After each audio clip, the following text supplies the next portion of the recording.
Well, welcome everyone to the Wealthy Speaker University podcast series. I'm your host, Jane Atkinson, author of The Wealthy Speaker 2.0.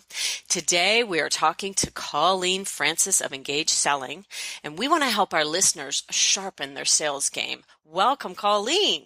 Hello. I'm so happy you're here with us. And I really want to give everybody just a little bit of background just to tee this up. Sure. So let me just do a little brief bio here. So Colleen is driven by passion for sales and results. A successful sales leader for over 20 years, she understands the challenges of selling in today's market. Clients note her frank, no-nonsense approach to solving problems and addressing opportunities, an approach that delivers sales results. Colleen is the best-selling author of popular sales books, including the recent Nonstop Sales Boom. People are going to want to go out and get that. She is a certified sales professional and an inductee into the Speaking Hall of Fame. Sales and Marketing Magazine has called Colleen and Engaged Selling one of the top 5 most effective sales training organizations in the market today. I think that is probably the key line of your bio, Colleen. Sure. Sales and Marketing Magazine, top 5 most effective sales training organizations. Like, wow, that is so impressive. So we're going to talk about today, but I really want to circle back to kind of the beginning and how you actually even got started into this industry. We've known each other probably since we both first got into the business. How many years ago was it for you? Ooh, 16 years it was, I guess. Yeah, 15, 16 years ago. Holy moly. Hard to believe. So what prompted you to get into it, and how did you begin? Well, it was kind of an interesting turn of events, but to make a long story short, I came out of the technology industry and had been laid off from my sales job because we couldn't get funding for a startup because the tech boom had happened. There's nothing more fun than being in San Francisco looking for funding and sitting in investors' offices when Cisco is announcing that the end of the world has come to the tech world, right? You mean the tech bust. Yeah, the huge tech bust. Yeah. Like in 2000 or I think it was 2000, 2001. Right. I blocked those dates from my mind. Yes. So at the time, I got to thinking, what my city, Ottawa, really needed was somebody to help these small startup companies with sales advice because they can't afford to hire sales VPs. So I put myself out there as a virtual VP of sales. Nice. But then really what happened is CEOs would say to me, can't you just teach my guys how to do that? Can't you just come and train them? Can't you just come and speak to them? So my business morphed really quickly from trying to be a virtual VP of sales into being a trainer and into being a speaker. Mm. So really the market took you where it needed you to go. And looking back, I mean, wasn't that the thing that was meant to happen? I guess so. Yeah, absolutely. I'm a very opportunistic person. So I just took a look at what the market was saying and went, oh, okay, I can do that. Yeah, that works for me. Okay. And so when you first started kind of in this selling process, we're all kind of trying to find our way in the early days. And really, we want to speak on this podcast to the emerging speaker and the intermediate speaker who's not quite getting the level of sales that they want. Mm-hmm. What would you say some of the mistakes that you might have made when you were first starting out, things that you might not do today? Well, there's a long list of them. Me too. And so there's a couple of things. One, you have to remember that people are going to buy you. And what that means is you cannot outsource the sales and marketing as an emerging speaker to someone else. You have to do it yourself for a couple of reasons. One, you're new to the marketplace and the market needs to hear from you. So the buyers or our meeting planners or speakers bureaus need to hear specifically from you. Two, you can't teach somebody else how to sell you until you know how to sell yourself. Oh, I'm so glad that you said that because I have a lot of clients who think that that's the answer to their problem. Oh. And the problem is that they can't sell themselves, so they really want to hire the position. Yeah. And I've always said that nobody should be able to sell you better than yourself. So you're kind of backing that up. And I appreciate Oh, absolutely. Okay. Absolutely. And I have found especially, it's interesting because it's so true when you're an emerging speaker, but then even as you become a seasoned speaker and you're starting to charge really big fees, people aren't going to spend, 5, 6 figures on a project or a speaking engagement with you without talking to you. So you have to do the selling anyways. Right. So I learned that you really can't outsource this to anyone. The other thing I learned is, as an emerging speaker, is while it's great to, chase the bureaus and it's nice to have them on your side, they really aren't interested in you until you've shown some success in the marketplace. Right. And so it is a catch-22, and I know it seems like an easy way when we look at some of the more senior speakers and we say, oh my gosh, they're getting 12, 20, 30, 40, 100 gigs from the bureaus a year. Well, they do that because they are seasoned speakers. So we really do have to go out there again and prove our worth to the marketplace. Pay your dues, yeah. And those people, I think the bureaus are really quite interested in you when they start losing business to you. Well, absolutely. That's when they pick up and take notice. Okay. Exactly. Okay. Well, I appreciate the mistake and you're kind of learning that probably the hard way that, you did need to sell yourself, and especially someone who's selling sales. They would want to hear from you. They do want to hear it straight from the horse's mouth. Yeah. Okay. So, there's one other thing I just want to point out, because I think it's a bit of a misnomer that goes around. Somebody gave me some advice years ago that I think was wrong. And they said, you shouldn't do free gigs because they only lead to more free gigs. And I took that to heart a little bit, probably too strictly. I was probably too linear in my thinking. And when I really look back now at some of my best clients, they came to me because I put myself out there for a free event, years ago, and they got on my newsletter list, and then eventually they paid. So I think it's really important for emerging speakers to know you never know where your next gig hit, whatever you want to call it, is going to come from. Right. And don't be afraid to take some of those speaker-sponsored events if your buyers potentially could be in the audience, because they could lead to future business down the road. Right. And a lot of the things in the early days, to me, are about building momentum. And if you're not on the platform, then you may not be building momentum. Exactly. Like, that's the best way, I think, to build momentum. And a great speech, there is no better form of marketing than a really great speech. Is something else that I think is really important. Okay, so let's talk about your early days, because I know your business model today, and I do want to get to that. I'm very curious to hear, kind of how things work today. But let's back to the early days. Where did you find the clients? What was your central focus?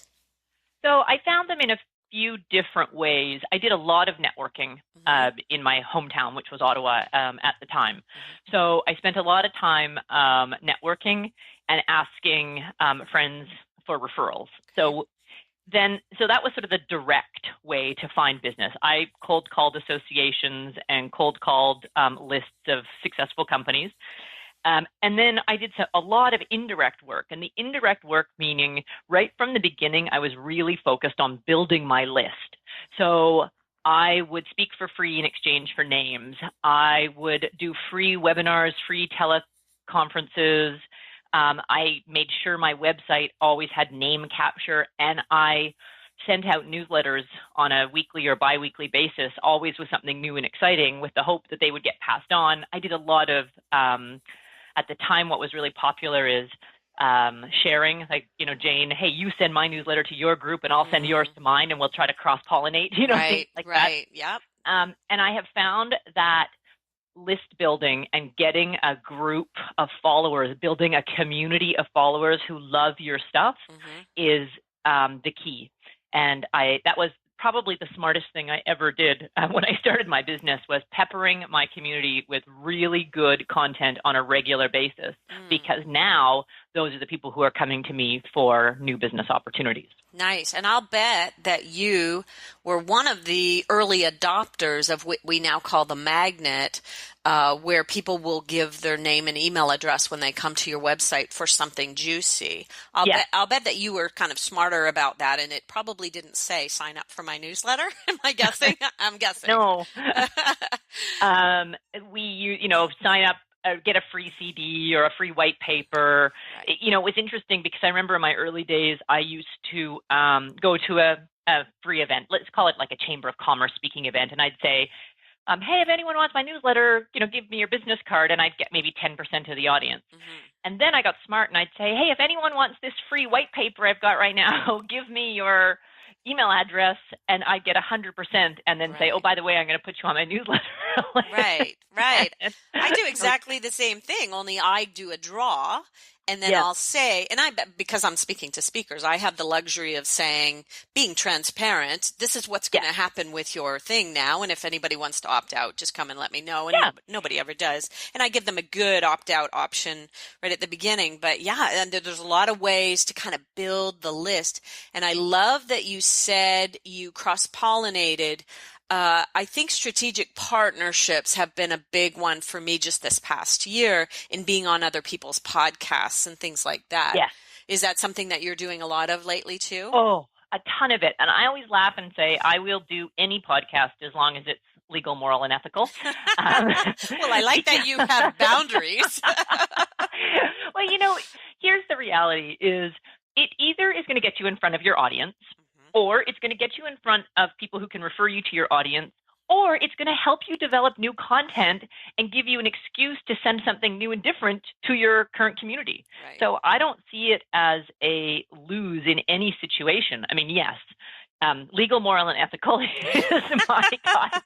That's good. And, there's probably the odd one out there, but for the most part, we're all doing pretty above board things. Oh, and I guess I should add English, right? Because I am unilingual. So do it in the language you can speak. Okay. Very good. Very good. All right. So you've talked about a lot of really good prospecting tactics, networking, list building, free webinars, newsletters. What would you say has been kind of the most successful prospecting tactic you might have used back in those early days? What was kind of the biggest thing that you saw little flashpoints from?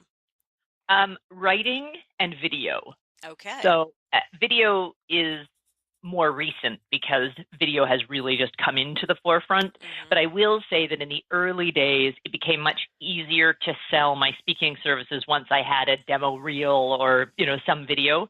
So I wish I had done more video early on. But today, the number one lead generation by far is video. The shorts, I do one a week, 2 minutes at a time, flashpoint topics that go out to my list. Nice. And that video and where they're posted on YouTube drives more direct speaking engagements than anything else. Okay. And I really do believe that might be one of the most pivotal points, but it's also the most difficult thing to get good video of you speaking live on the stage. So what you've said is really good because people will think to themselves, okay, I wasn't going to videotape everything, but now I might try to. And it doesn't always have to, YouTube has kind of lowered the playing field for us a little bit. It doesn't always have to be a beautiful big 3-camera shoot. It could be, somebody there with an iPhone on a tripod, and you might get some good clips that can at least get you started. Honestly, I can tell you that the videos that we shoot in our office, and I mean, you're welcome to go to my YouTube channel and just see them. Yes. They drive more video than the live, than the big live 3-camera shoots. And the reason is, often the topics are more pointed. People are just getting a sense. Sometimes when you have, and I know this has happened to me, I've had a couple of great videos, like, I've had 2 or 3 exceptional performances and we've put them on the website and people get turned off because the program is so customized to that audience that they think, oh, that's not relevant to me. Right. I had one guy say to me, well, that's not a good video, Colleen, because no one in the audience is laughing. Well, there were 7,000 people of which only 100 people spoke English. So, they were laughing, but way after the fact because it was simultaneous. Like those kinds of nuances are lost. Right. So it's the hardest thing to get that on stage footage. It really is. But I'm happy to hear. So I think in your situation, content is probably king, and that's why those YouTube videos are really working for you because people say, "Oh, yeah, she's got what we need." I want that message. And they might even go through your library on YouTube and say, talk about this and this and this, right? Yeah, absolutely. Yeah. Okay. So let's go. Let's reference the YouTube. What's it called? Is it Colleen Francis or Engage Selling? What's the YouTube? Well, you can get to it from my website, engageselling.com, and then just go to videos. Or I also think you can get to it, colleenfrancis.tv. Okay. You can get. Very good. Okay. So let's talk through the sales conversation and let's do it as a let's say you're cold calling somebody. And I know that today we don't often do a lot of that. I know that you and your business probably not at all because of what kind of momentum that you've built. But let's say you're just a new speaker and you're really trying to plant some seeds out there and you know it's a numbers game. Yeah. So you're going to pick up the phone and make some outbound calls. What would be some of the best sales? Can you just walk us through what that might look like? Sure. I guess it depends on who you're calling. I know a lot of new speakers are calling associations, right? Because associations are a great way to start building your business because you get paid, or maybe you don't, but regardless, you're in front of all sorts of potential buyers. Right. So for me, I think it's a two-phased approach in this market. One, you should, first of all, do some web research and some LinkedIn research, because I'm finding that if you can connect with the association in LinkedIn first, the likelihood of them taking your call increases. Nice. I like that very much. Thank you. So we're going to, for example, I've got one. We found the association online. We connected with them. We said, this is who we are. This is, a little bit of the work that we do. Would love to chat with you about your conferences. They connected with us. We're setting up a call. So that makes it that much easier. Now, in most cases, they just connect with you, and then we need to pick up the phone and call. And I tend to, and I did this when I was emerging as well, is I tend with associations to call into whoever is in charge of the meeting, the event, the program director, the educational person, and then just ask them about their conference. Do they hire outside speakers? When are they planning for next year? Who did they have? But here is the key, I think. Too many speakers for associations get caught up with wanting to be the keynoter. Okay. And associations don't always want high content speakers like us as the keynoter. They want a politician, a sports star, someone who's going to draw the audience. Bums and seats speaker. Yeah, and my experience with us is we let our ego get in the way and we say, oh, that's so stupid. I'm better than them. Instead of taking advantage of the situation, you have an even better chance of building relationships with buyers in the breakouts if you do them right. And so at first, and I'll say, the first mistake that I made is I would get really ticked off when they wouldn't hire me as a keynoter. Right. I thought that the breakout was, beneath you. Yes. And then I got hired to do a breakout. I think they paid me a $500 honorarium at a huge conference, and we had a sellout room of 250 people in the breakout. It was a huge room, and I realized, oh, you know what? This is great. I can get off the stage. I'm myself. I'm wandering around, and I made a lot of money selling additional programs in that breakout session. So what I found is for those associations, I actually have the best opportunity to build a base and to get more business if I'm working in those breakouts. So now when I call, I don't just ask about the keynote. I also ask about what kind of breakouts do they offer. Okay. And would you agree, one of the things I heard directly from an association executive director was to do your research and know details about the event. If you're calling and saying, when is your next event, when that information is easily available online, that is a real turnoff for people. And so you're saying, do your research, do your homework. And I love to be able to connect and even say, you might say, hey, I saw that you had a sales speaker on the roster last year, so-and-so, somebody I really admire. Would you be wanting to do one again this year, or are you going to wait a year? And, just go from there. So in terms of your own style, how aggressive would you say you are, and how quickly do you say, okay, on to the next? So first of all, let's change the word from aggressive to assertive. Okay.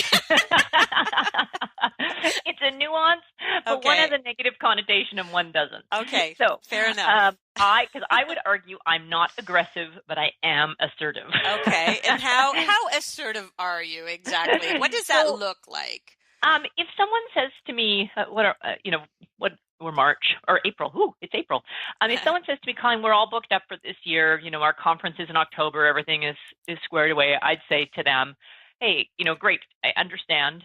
Didn't expect to be so lucky the first time. When will you start planning for next year? Right. And they'll probably say, well, probably November. Okay. Great. Then I would say to them, could we stay in touch between now and then? I could send you some articles, or if I'm doing work with people in your industry, updated topics, and they'll usually say yes. And then I'll give you a call in November. Okay. So I always set that follow-up path. I'm incredibly assertive at following up with people who don't return my calls if I know it's a good fit. Mm-hmm. So if there's a big association or a big client in a market that I know I'm a good fit for and I'm leaving voicemail, I tend not to give up until they tell me to go away. Oh, okay. So now we've heard this number of how many phone calls it actually takes. I think this might be actually encouraging to people who haven't heard back. I've always said, don't assume you know what's going on at the other end, because you really don't, right? Yeah.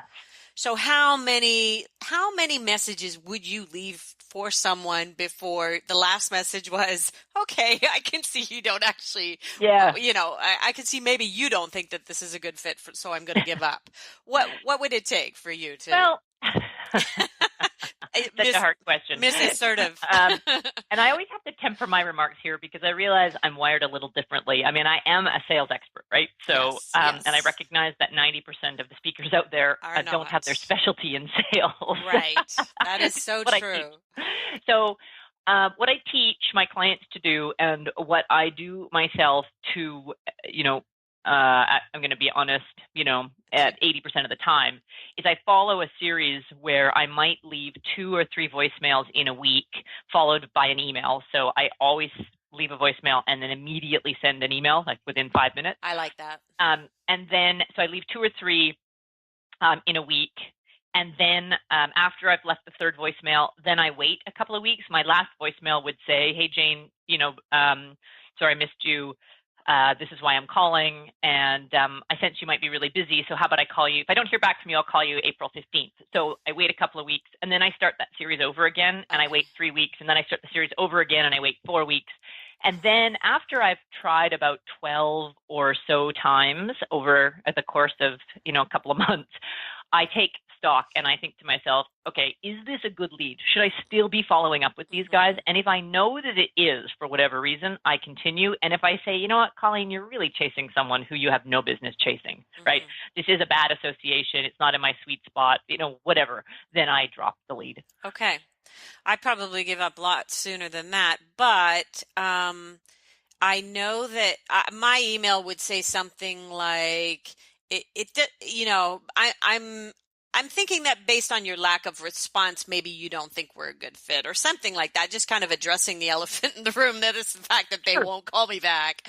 And so I don't want to bug you, and I'm probably several levels down in terms of my level of assertiveness, but you're right. You're a sales guru. This is what you're meant to be doing. So, and the other thing is, I think it's critical that you take stock in, are you calling the right person? Right. So I think it's a huge mistake for speakers, emerging or senior, to get caught up in that I've got to call the HR person or I've got to call the meeting planner. Think about who the audience is in your room and call the owner of that audience. So if, for me, I speak to sales audiences, so I might call the sales VP as well as, the development director, as well as. Right. So sometimes it's just about mixing up who you're calling into and see if you can find someone else who might be interested in putting your call through or interested in your message. Right. Or go through another channel, like you said earlier, with LinkedIn and Facebook. And, exactly. You just try. And it depends on the age of the person, too, nowadays. I mean, geez, we can't even get a certain generation that they're on Instagram now. They've completely gone off of Facebook. And so it's really interesting to see how different generations will respond and what they'll respond to. Picking up the phone, I'm sure for some millennials is like, well, ew, I don't want to talk to you on the phone. That's gross.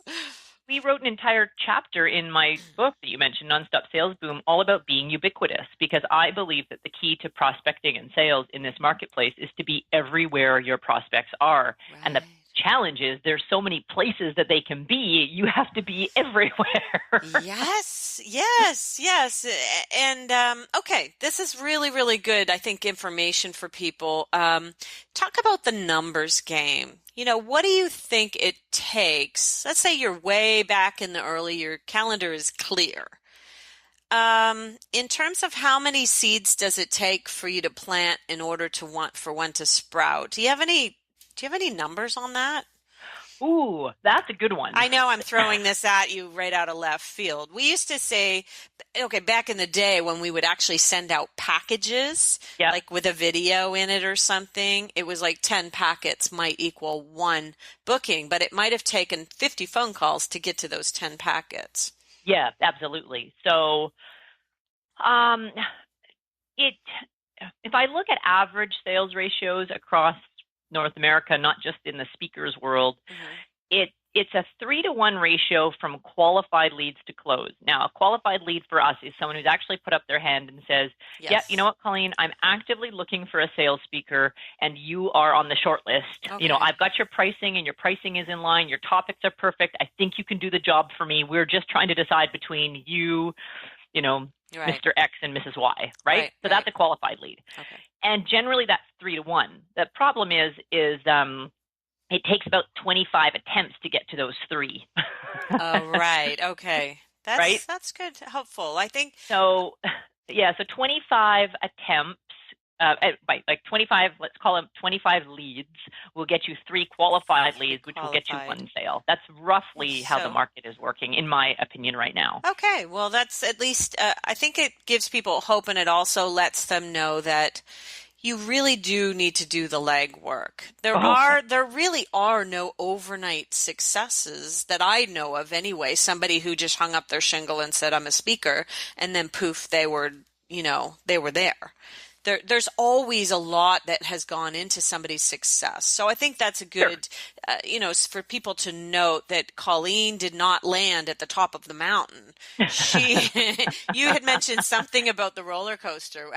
What's the Oh, yeah. I mean, there's a lot of work that has to be done. And it doesn't mean that you are unsuccessful. It just means that sometimes it feels like all these calls that you're making, all these newsletters that you're sending, all these articles you're writing, all the videos are not being seen by anybody. And I'll admit some of my teleconferences had an audience of 1 or maybe even no one, I can't remember, but I recorded them anyways and created a product out of it at the time.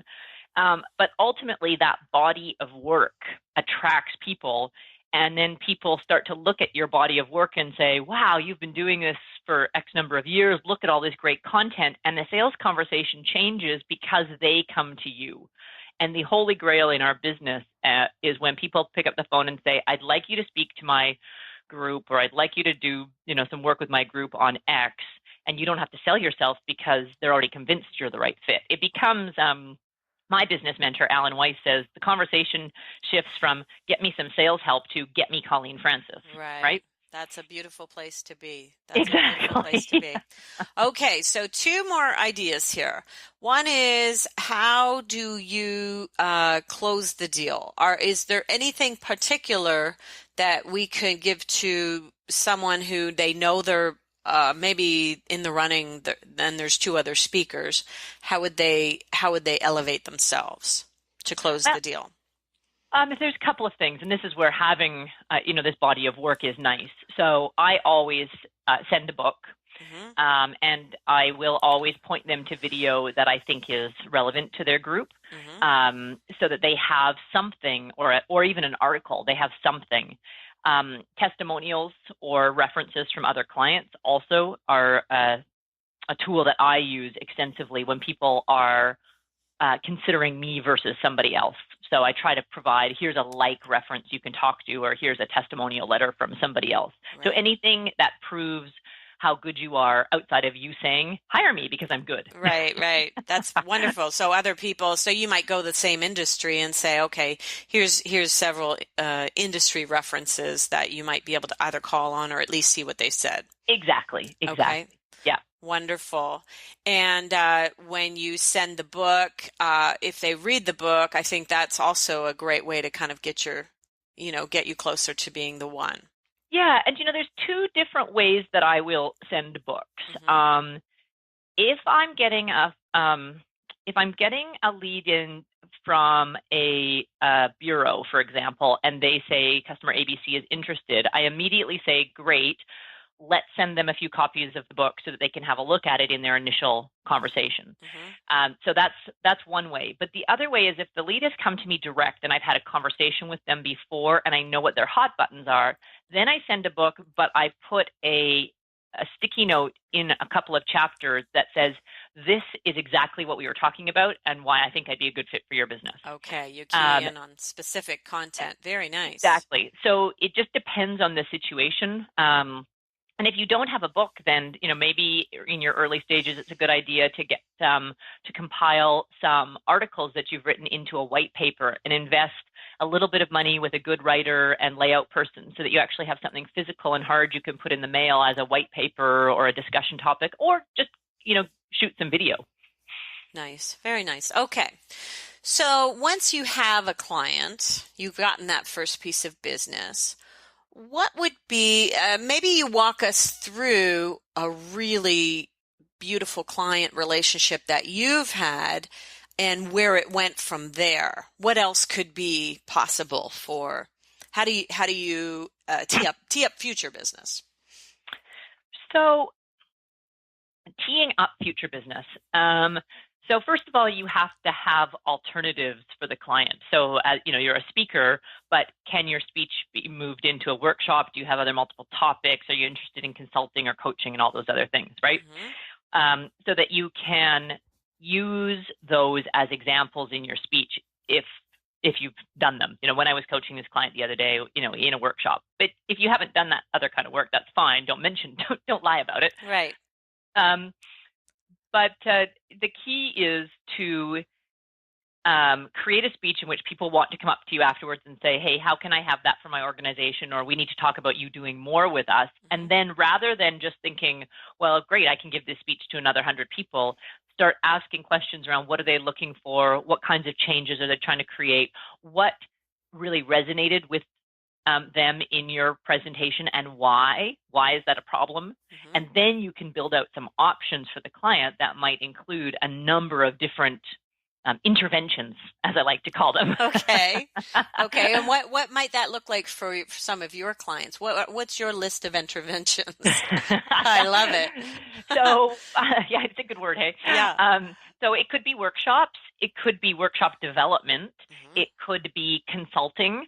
It could be program development, coaching. So can you come and coach my executives on how to do this, for example? A great market for me is when a company has a convention for their resellers of their product. So either then the company sales reps or the resellers come up to me and say, can you do this for my company? And we talk about whether it should be exactly the same or it can look different. My goal is to try to secure large consulting projects out of my keynotes, and consulting is generally for me a whole mix of some workshops, some meetings, some program design, some sales process reviews, all those kinds of things. Wonderful. So having watched your acceleration over the past 16 years, where you've started from and where you've landed today it's just been lovely to watch, Colleen. Thank you. So give everybody kind of a snapshot of what does your team look like? I know you have homes in different countries. Tell us about that, because I really want people to see what 16 years of hard work can do for them. Sure. And some sales skills, which is why they need this podcast. So I started my business the first couple of years. It was really just me, maybe about the first 2 or 3 years. Okay. And I hit a point in my business where I was about $150,000 in revenue, where I just couldn't do it on my own. And that's when I hired my first assistant. Okay. And she stayed with me for a few years. And then I hired Casey. I thought I needed 2 assistants at the time. But the first one quit to do some of her own things, which is great. And that was a good ending to our relationship. And Casey has been with me for 10 years. Wow. 11 years this, oh my goodness. It will be 11 years this year. Okay. So she's really stayed with me through the bulk of our growth. Yes. And then about 8 years ago, maybe 9 years ago now, we hit a point in the business where I thought I'd need someone else, or I was going to have to outsource some of our technology and marketing. And at the same time, my husband really needed to quit his job. And so the timing was perfect for him to retire and to come to work with me as well. So we did that 9 years ago, and there's the three of us full time. And we have some contractors that we use on occasion to help us with social media. We've got a contract in place with a company to help us with managing our corporate Facebook page and blog, because we're doing so much work there. Right. But it's three full-time people, Chris, Casey, and I. Wow. Then we use Lisa Larder's team to help us with some social media. And yeah, we split our time. Chris and I decided that we didn't need to be in snow anymore. So we packed the beauties of a mobile office, right? We pack up and come to Miami and live on the beach for winter. And we'll be going back up to Ottawa as soon as the freezing rain and snow is clear. Oh my goodness. Okay, don't come back this week, because we've got one more blast and then we're good to go. Well, as part of your family and your Cap South, I'm only at a month, so I'm still in the growth phase, but I really, really admire what you have done, Colleen, and I want to say thank you so much on behalf of the people who will listen to this recording, hopefully over and over again, and who will go out and really, actually, let's leave them with one idea. If someone really, really, really wanted to enhance their sales skills, what would be something that they could do right away? Well, they could go out and buy my book. Okay. Which book? Let's say which.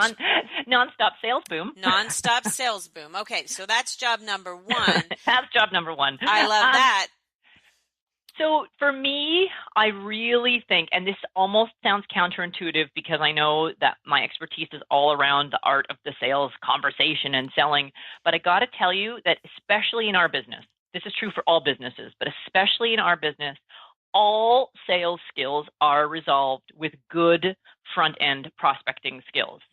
And so if you buy my book or if you look online on my material, you'll see I talk about this being direct and indirect. Direct being networking, calling, sending packages in the mail, and indirect being the writing, the videos, the social media, the blogs, the podcasts. And they're not mutually exclusive. They have to be done together.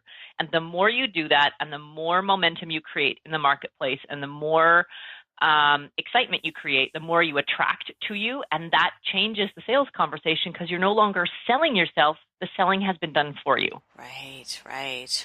Wow. Well, that is just such a powerful way to close. And I think it's very, very encouraging for people who are already doing a lot of those things, and potentially they will add a few more things to the mix.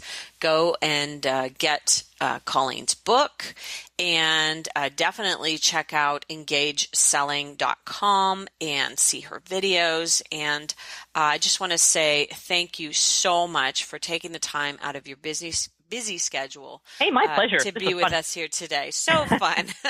Thank you, Colleen, and we'll see you soon, Wealthy Speakers. Bye for now, everybody.